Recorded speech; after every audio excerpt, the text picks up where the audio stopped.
The titular Maxine Minx returns in this third entry of the X trilogy, with all of her cosmopolitan taste and sassy attitude. Did this trilogy capper deliver, or does it just not have that X factor? Let's get into it!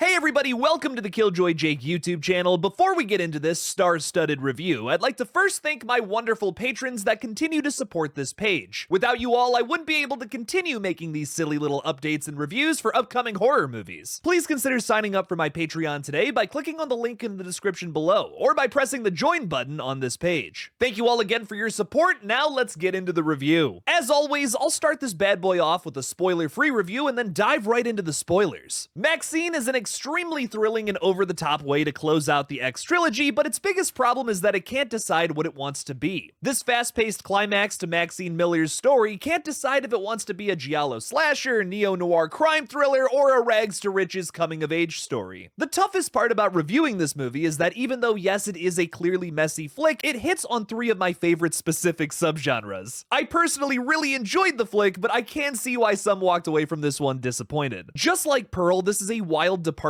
from what we've seen before in this franchise, but consistently carries the same themes from the past two films with it. Maxine isn't our only through line, as themes of the controversial adult film industry are prevalent here, as well as how far someone is willing to go to achieve their dreams. These elements are consistent throughout each of the films in this trilogy, but the biggest difference between this flick and its two predecessors is that it gets too big for its britches. Can you blame writer-director Ty West for that, though? I say no. It's oddly fitting to me that this movie's biggest issue is that it tries to cram too much into itself, as our titular character is trying to do the same.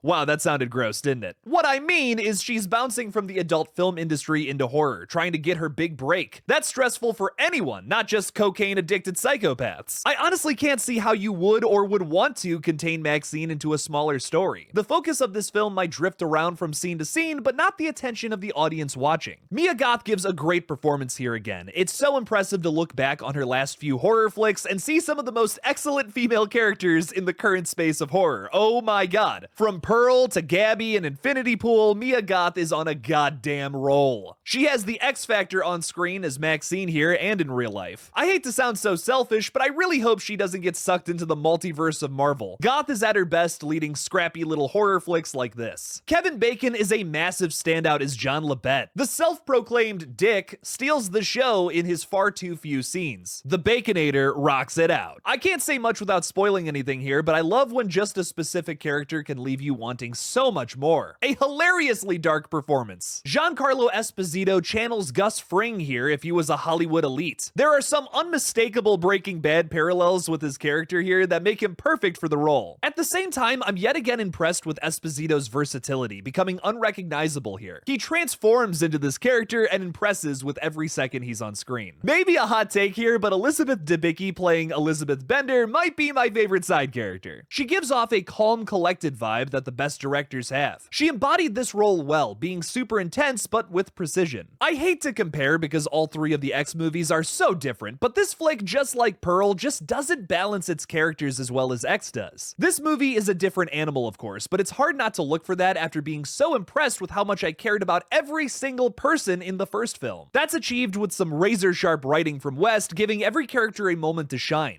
I just didn't feel that way about all of the side characters here in Maxine, which is mainly due to unbalanced screen time. I would have loved to have seen more of Lily Collins, Moses Sumney, and Halsey especially. This is definitely the least gory and shocking movie of the X trilogy, but that doesn't mean it's without its moments. There's a scene early on that had me turning away from the screen in false agony. It's absolutely nuts. Also, this isn't a spoiler, but don't expect a Scream-style killer reveal at the end of this flick. That's clearly not what they were going for, even though the marketing made it seem that way. The third act did end up working for me, but I can see being really disappointed with it if you were imagining that this was going to be some kind of new take on Scream 3. It is certainly not that, nor is it even inspired. It just happens to be another, well, kind of slasher movie that takes place in Hollywood. At the end of the day, though, I found this flick to do all of the things I needed it to do. It caps off the X trilogy neatly while also giving me more insight on the character of Maxine Minx. It might fumble the ball with its lack of focus here and there, making you question where it's going, but I think that is also one of its strongest elements. It's a bizarre movie in terms of structure, but again, I don't know how I would do this movie differently considering what was set up in the first film. I vibed with it like 90% of the time. If you're a fan of X and Pearl, I definitely recommend seeing this one in the theater. Just don't expect the same thing from what you got before. This is a wildly different movie that continues the story with a whole new tone and approach. It gets a little ostentatious with its themes in the third act and is nowhere near as scary as X, but it is, without a doubt, a fucking B-movie blast from hell. Alright, time for spoilers, so if you haven't seen this one yet, get the heck out. Go see the movie and then watch this next section or it will be spoiled for you. You have been warned. Getting into those spoilers now, Maxine is an absolute rocket shooting into the campy, bloody space of the mid-80s film scene, but it does feel really uneven at times. Sometimes it's trying to be a giallo slasher with Leon's death, a neo-noir thriller with its police presence and moody score, or even a coming-of-age story with Maxine finally getting her big break in Hollywood. These are all things I love about movies, which is why it works for me, but I have to admit they don't always mesh. The film isn't necessarily like hard to follow or piece together poorly, it just has a ton of elements that feel underdeveloped. Like I would have loved to have seen more than 4 minutes with the evil cult at the end of this flick. There's so much more to explore there, and the third act just wraps it up so fast. You don't even have a second to digest it. This film utilizes the argument of the times for its slasher's motive, which is really cool, but I hardly even got to know the guy who was perpetrating it. It's weird because this movie sets itself up as a murder mystery slasher, but uses the majority of its runtime to play in different sandboxes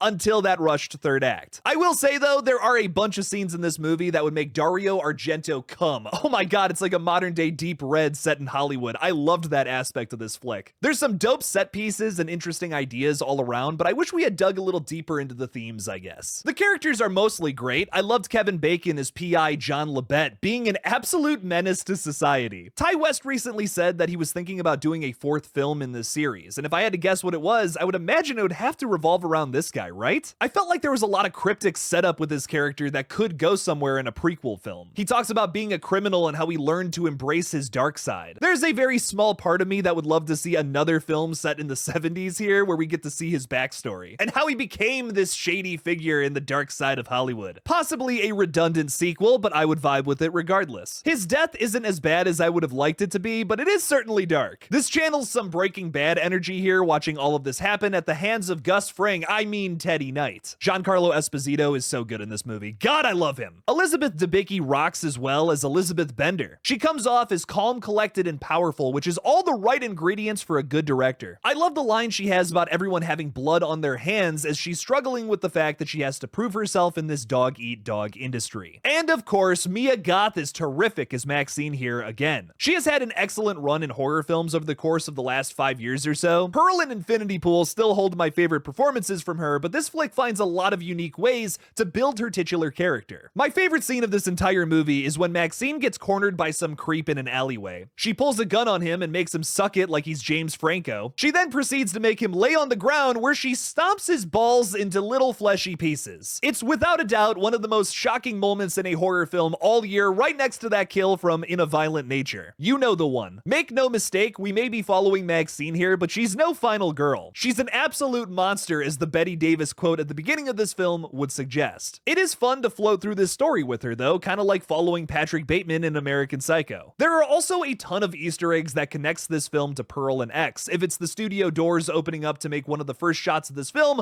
look like it's 4x3 just like the beginning of X, or the lines that Maxine reads that sound very similar to a certain monologue from old Pearl. I also love that she puts out a cigarette on Theta Barra's star. You might remember Pearl's alligator was named after her. Overall, Maxine doesn't necessarily hit the same peaks as the rest of its franchise entries, but it certainly doesn't disappoint. I can see this film becoming a victim of comparison with how strong both X and Pearl are, but that doesn't mean this one sucks. I've always preferred smaller, more contained stories when it comes to horror, but this flick isn't going for that. It's got a lot of things going on. It's a gory thematic thriller with a lot to say, even though it doesn't always do that clearly. I really vibed with this one, even if it felt like a little bit of butter spread over too much toast. I give Maxine a 7 out of 10. Really fucking fun, but a bit too all over the place to deserve a ton of praise. I will definitely be picking up the 4K of this one upon its release, even if it is my least favorite from the X trilogy. I'm dying to see what writer-director Ty West does next, especially after how different this was for him. It's a shocking film for him, especially because the rest of his catalog is mostly made up of slow burns. Same goes for Mia Goth. Even if she's in a stupid Marvel movie next, I'm still gonna fucking see it. Fingers crossed we get get some more horror movies from her, though. What did you guys think about Maxine? Let me know in the comments below. Thank you all for watching, and as always, don't forget to kill it out there, y'all.